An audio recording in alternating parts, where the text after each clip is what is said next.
Mga pagkain na kailangang iwasan tuwing mayroong ubo. Number 1, dairy o pagkain na may gatas. Tuwing mayroong cough o ubo, pinapayo na iwasan ang dairy o mga foods na may dairy dahil nang katulong ito sa pagdami ng klima. Number 2, citrus fruits o juices.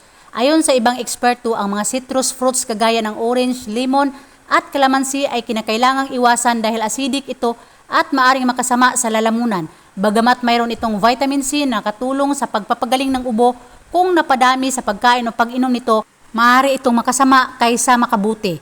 Number 3, fried food o piniritong pagkain. Ang fried foods o mga piniritong pagkain ay maaari lamang magpalala sa cough o ubo. Kung kaya't pati ang mga pagkain katulad ng chips, french fries at iba pang junk foods ay kinakailangang iwasan. Nakakabusog lamang ang mga ito at walang gaanong nutrisyong naibigay sa katawan para gumaling ito. Number 4, coffee. Ang coffee ay hindi nakabuti sa taong may cough o ubo dahil nakadulot ito ng hirap sa paghinga at maaari itong makadulot ng dry cough. Number 5, alcohol. Ang alak ay nagdulot ng dehydration at nakakababa ng immune system, kaya kinakailangan itong iwasan kung mayroong cough o ubo.